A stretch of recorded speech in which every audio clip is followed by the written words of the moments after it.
Since the war in Iran kicked off, we've seen a whole load of headlines about the decline of the so-called petrodollar. Even reputable outlets like Bloomberg and the Financial Times have turned their attention to a topic usually preserved for armchair geopolitical strategists on YouTube. And it's an idea that the Iranians themselves are apparently leaning into. With CNN reporting, Iran was considering only allowing oil tankers through the Strait of Hormuz if their cargoes were priced in Chinese yuan in order to destabilize the petrodollar. So in this video, we're going to explain what the petrodollar actually is and whether it's under threat. Hint, the answer is yes, but probably not for the reasons you think it is. Explore which world leaders are winning and which are losing every week on our podcast, The World Leader Leaderboard. Find it over on the TLDR Podcast YouTube channel or in your favorite podcast app. So, let's start by explaining what petrodollars actually are. In short, petrodollars are US dollars received by oil exporting countries in exchange for their crude oil. Oil exporting countries generally earn dollars for their exports because the oil trade is generally denominated in dollars. In other words, if you want to buy a barrel of oil in the international markets, chances are you'll have to pay for it with dollars. Now, some people claim that the mere fact that the global oil trade is denominated in dollars is a big reason that the US dollar is the world's most popular currency, or more specifically, the world's so-called reserve currency, that is, the currency that central banks and other financial institutions like to hold in reserve. The dollar's status as the world's reserve currency endows the US with certain structural advantages. It creates extra demand for dollars and dollar-denominated assets like US government debt, for instance, allowing the US government to borrow lots of money and run large budget deficits. It also means that the US can unilaterally impose sanctions on other countries by denying them access to the dollar-based financial system. Anyway, the idea here seems to be that the dollar is popular because you need dollars to buy oil, and everyone needs oil, so everyone needs dollars. For what it's worth, we think this dynamic is overstated. Pricing oil in dollars probably helps the dollar a bit, insofar as it reinforces the idea that the dollar is the default currency for international trade. But the idea that you somehow need dollars to buy oil just isn't really true anymore. This is in part because at least some oil exporters like Russia price their oil in other currencies, but it's mainly because, thanks to deep and well-developed financial markets, it is today pretty easy to buy oil in other major currencies, even if the underlying contract is denominated in dollars. It's also worth noting that oil is less central to the global economy than it used to be, as evidenced by worldwide declines in oil intensity, which basically measures how much oil is required to produce a unit of GDP. The point we're trying to make is that today, you really don't need dollars to buy oil, nor does everyone need as much oil as they used to, which should cast some doubt on the idea that the mere fact that oil is priced in dollars is somehow central to the dollar's global appeal. There is, however, a different way in which petrodollars have buttressed the dollar in the past, which has probably had a more significant impact on its enduring status as the world's reserve currency, and that's via a process known as petrodollar recycling. In short, petrodollar recycling is when oil exporting countries spend their petrodollars on US assets, and specifically US government bonds, commonly known as treasuries. This process was codified in 1974 via a secret agreement between Saudi Arabia and the US. That essentially required the Saudis to spend their petrodollars on treasuries in exchange for an implicit security guarantee. This had a meaningful impact on the dollar's reserve status because this semi-artificial demand for treasuries allowed the U.S. to run large budget deficits and helped establish treasuries as the world's favorite form of debt. Treasuries' status as the world's favorite form of debt and the dollar's status as the world's favorite currency ultimately became mutually reinforcing.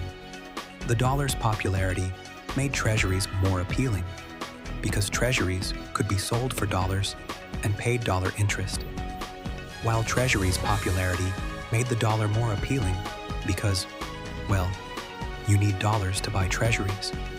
Now, petrodollar recycling was a big thing in the 70s and early 80s because as global oil prices surged, oil exporting countries like Saudi Arabia and the UAE were suddenly flush with dollars, but they couldn't really spend this money at home because their domestic economies just weren't developed enough to cope with such massive inflows.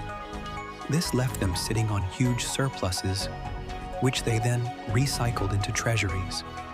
However, petrodollar recycling isn't as much of a thing these days for two reasons. First, lots of oil exporters aren't actually running massive surpluses anymore. The Saudis are probably the best example of this.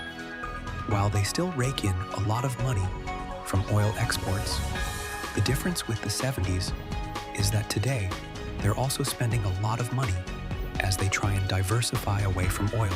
This means that the Saudis just don't have as much spare cash to invest in treasuries, as evidenced by the fact that they've been running both fiscal and trade deficits for the past couple of years. Second, there's evidence to suggest that those exporters that are still running large surpluses aren't buying as many treasuries as they used to. You can see this if you just look at how treasuries have moved in the past couple of weeks. Usually during an oil crisis, treasuries go up both because oil exporters start recycling their revenues into treasuries, and because treasuries used to be considered the archetypal safe asset, which means that demand goes up during times of turmoil.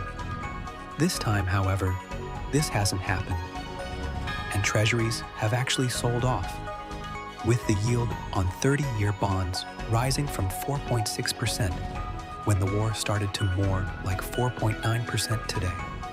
But this is a symptom more than a cause. In other words, the apparent demise of petrodollar recycling doesn't present some sort of acute risk to either the treasury market or the dollar's reserve status.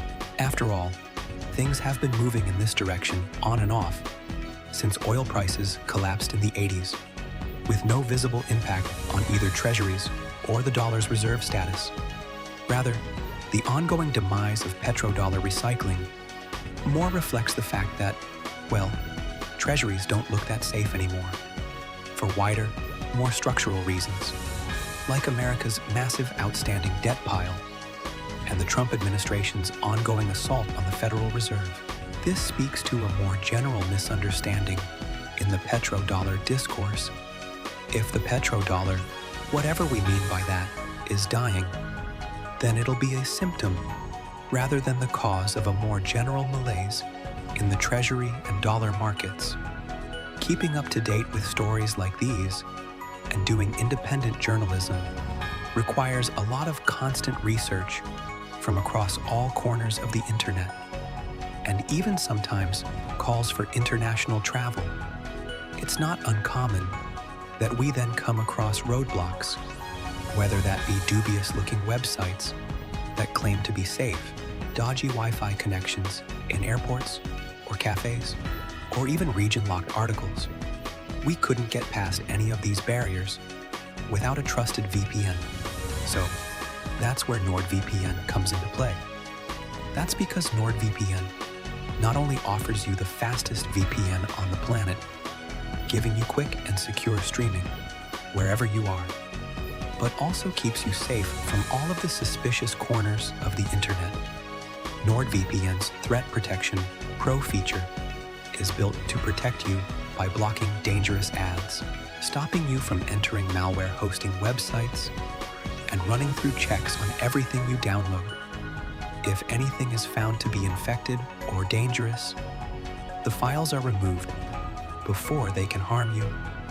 But if you're rightfully concerned about your life before NordVPN, they've still got you covered.